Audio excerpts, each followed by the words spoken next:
E nesta semana também, a Agência Climática dos Estados Unidos fez a primeira projeção oficial para o El Niño em 2024. O fenômeno foi responsável pelo excesso de chuvas no sul do país, com enchentes em diversas cidades, e também responsável por seca e irregularidade nas precipitações em áreas como o norte do Brasil. A NOAA, que é essa agência do governo norte-americano, estima que o pico do El Niño está ocorrendo agora nesse início de janeiro. E a expectativa é que o fenômeno continue nos próximos meses, mas vá perdendo intensidade gradualmente. A gente tem um gráfico para quem nos assiste pela TV. E é possível ver algumas barras em vermelho diminuindo. Isso indica que o pico do El Niño está realmente ficando para trás. Entre abril e junho deste ano, há uma expectativa de que o El Niño ceda espaço para a neutralidade climática. E no segundo semestre, você consegue observar pela TV que há um aumento da probabilidade de ocorrência do fenômeno Laninha, aí simbolizado nas barras em azul no mapa ou no gráfico que está na tela. Ou seja, a gente tem um 2024 começando com El Niño, terminando com o Laninha. O que isso significa na prática para as lavouras do Brasil, para as condições climáticas? Alencar Júnior Zanon é professor da Universidade Federal de Santa Maria e membro da Sociedade Brasileira de Agrometeorologia, está rodando o Mato Grosso e vai falar conosco agora. Seja muito bem-vindo, Alencar. Como é que está a situação aí em Mato Grosso, onde você está no momento? Que efeitos o El Niño já está provocando na safra verão, hein? Muito obrigado, Kelly. Nós estamos nesse momento em Sorriso, participando de algumas transferências de informação para o produtor. E o que a gente observa? O impacto da seca que nós tivemos na soja, isso provocou aí um pouquinho do atraso da safra de milho e, consequentemente, da safra de algodão. Então, nesse momento, a gente observa aí o produtor colhendo a soja, já plantando algodão e plantando o milho também. E como tu comentaste, nós tivemos uma irregularidade muito grande no início da safra, e isso fez com que as primeiras lavouras, principalmente com soja mais precoce, tivessem produtividades entre 20 a 30 sacos por hectare, o que é muito baixo para o Mato Grosso. E é um dos efeitos que o El Niño provoca aqui na região central do Brasil, no Cerrado brasileiro. Ou seja, irregularidades de chuvas.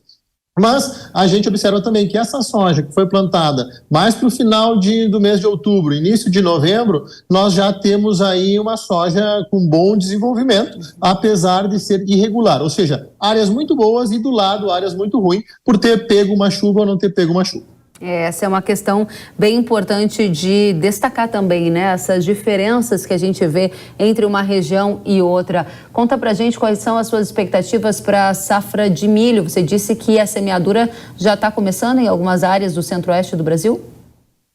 Correto, começando a semeadura da safra de milho e, felizmente, as chuvas elas regularizaram. Então, a gente imagina que nós vamos ter um bom estabelecimento, ou seja, uma lavoura bem estabelecida. E agora nós vamos verificar o impacto dessa transição do El Niño para a Laninha lá no mês de março, abril, essa perda de intensidade de um fenômeno e o crescimento de um outro fenômeno. Interessante esse ponto, queria explorar melhor com você. Você está pensando, então, numa condição em que os efeitos do El Niño começam a se diminuir e isso pode beneficiar a safra de milho de inverno, ou eu entendi mal? Correto. Nós temos a presença do fenômeno El Niño é o aumento das irregularidades, principalmente quando a gente está iniciando uma safra de soja ou terminando uma safra de milho. Então, no momento que a gente começa a ter essa transição, isso significa que nós podemos ter chuvas um pouquinho mais prolongadas aí no mês de abril, início do mês de maio, e isso pode significar para a cultura do milho uma boa safra. Excelente. Sei que você preparou alguns mapas para a gente, a nossa audiência gosta muito de visualizar o que vem por aí. A gente ainda está sob efeito do El Niño, então o primeiro mapa que nós vamos olhar é o mapa de janeiro, mapa que mostra as chuvas espalhadas pelo Brasil e que vai interferir na safra de verão que está em curso. Qual é a informação mais importante desse mapa para a nossa audiência neste momento? nós podemos observar, principalmente no Cerrado brasileiro, pegando Mato Grosso, indo em direção à Bahia, que nós temos as chuvas acima da média, isso é muito bom. A soja que vai finalizar o enchimento de grão aqui no Mato Grosso, e praticamente em todo o Cerrado, vai ter água suficiente. E se nós pensarmos no sul do Brasil, nós temos chuva dentro da normalidade, viemos com uma boa safra em virtude da boa disponibilidade hídrica, que é o efeito do El Niño no sul do Brasil. Então nós temos aí uma boa perspectiva para o mês de janeiro. Essa boa perspectiva você está focando em parte do centro-oeste e também está dizendo que o Rio Grande do Sul vai bem. Tem algum alerta negativo que você gostaria de chamar a nossa atenção? Essa coloração um pouquinho mais para o lado do marrom, a gente observa que isso indica 25, 50 milímetros abaixo do normal climatológico. Mas como nós estamos em regiões que normalmente têm um alto acumulado mensal, essa condição ela nos indica que nós vamos ter boas condições para o enchimento de grão da soja e o início da semeadura da cultura do milho. Entendo. Agora, só para ficar claro, essas manchas em marrom, então você está chamando a atenção, por exemplo, para riscos para safra na região, por exemplo, do Mato Piba também. Correto. Aonde tem essa parte mais marrom, significa chuva abaixo da normal climatológica. Então, nessas regiões, o produtor deve estar mais atento. Perfeito. Vamos adiante, Alencar, para toda a nossa audiência entender claramente o que a gente está tratando. Quanto mais verde, quer dizer que é chuva acima ou dentro da média. Quanto mais para o marrom ou mais escuro, é falta de chuva. Esse é o entendimento. Correto, Kellen, é isso mesmo. Quanto maior a intensidade do verde, significa que vamos ter mais chuva.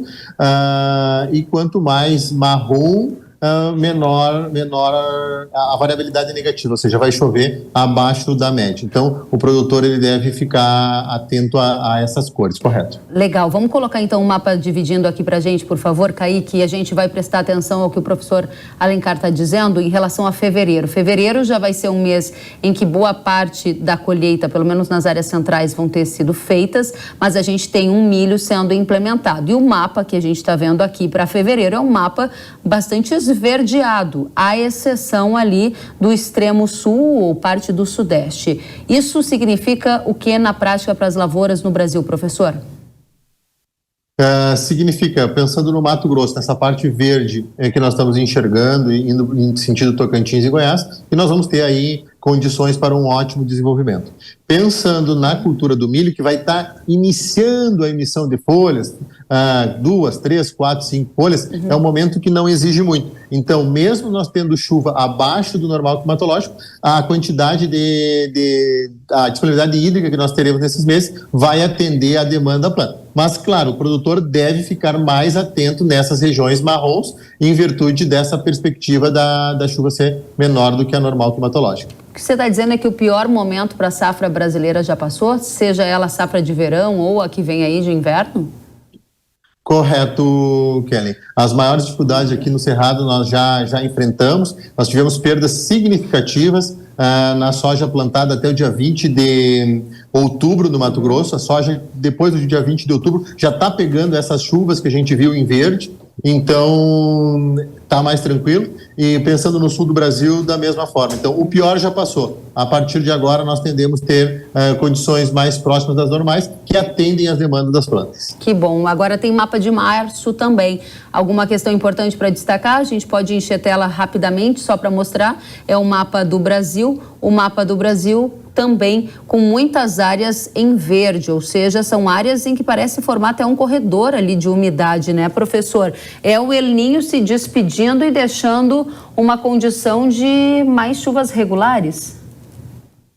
Muito bom, Kellen, é justamente isso. Nós temos aí um predomínio da cor verde. A cor verde significa chuva acima da média, e aí nós temos condições ótimas para o pleno desenvolvimento do milho, para o pleno desenvolvimento do algodão, e também pensando no sul do Brasil, nós vamos ter aí condições muito boas para finalizar o enchimento de grão da soja. Então nós temos aí uma condição muito favorável. Que bom, porque o que a gente quer é uma safra boa, né? Muita gente sofrendo aí com essas colheitas ruins, perdas de produtividade. Imagina, 30 sacas de soja no centro-oeste brasileiro é realmente um desafio. A gente está acostumado com produtividades acima de 55, 60 ou até os recordistas que conseguem em 3 dígitos, né, professor?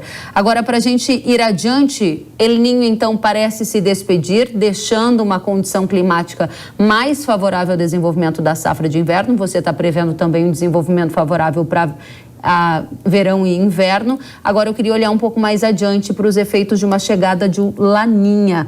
Tem alguma questão importante para a gente já observar, até a intensidade do frio, como que isso vai repercutir a partir de agora na safra de milho, por exemplo? A gente deve ficar muito atento à previsão climática. Ela tem uma previsibilidade boa de 3 meses, então no momento crítico aí, que é o mês de abril e maio, que vai ocorrer o enchimento do grão do milho, ainda a gente não tem ferramentas que permitam a gente conseguir fazer afirmativas mais sólidas. Em virtude disso, nós vamos ficar na torcida para que, com a redução do El Niño, diminua a variabilidade e que as chuvas consigam se alongar um pouquinho para dentro do mês de maio, e que a gente consiga ter uma boa safra de milho aqui no Mato Grosso. Professor, há quem vai dizer que o senhor está muito otimista com a saída do El Niño, deixando condições melhores para a safra verão e inverno e até com a chegada do Laninha. O senhor acredita que está mesmo otimista com a condição climática para 2024? Pensando no Cerrado brasileiro, eu acho que a gente está bem otimista, realmente o cenário é favorável. E, infelizmente, pensando no sul do Brasil, a chegada de uma Laninha acende novamente para nós uma luz laranja, porque Laninha para nós significa chuva abaixo da média, e aí o produtor tem que estar atento. Claro, pensando na safra de trigo, para nós no inverno é interessante chover menos. Esse ano a gente teve grandes perdas no sul do Brasil, no trigo, pelo excesso de chuvas. Pensando nas culturas de inverno, no Rio Grande do Sul e no Paraná, é interessante também a Laninha. Mas, claro, vai depender muito da intensidade desses fenômenos. Muito bem. Alencar Júnior Zanon, professor da Universidade de Santa Maria e membro da Sociedade Brasileira de Agrometeorologia, muito obrigada por estar conosco, por trazer as informações climáticas e também do agro brasileiro. Volte sempre. Muito obrigado, Kellen. Parabéns pelo trabalho. Um abraço a todos. A você também. Obrigada.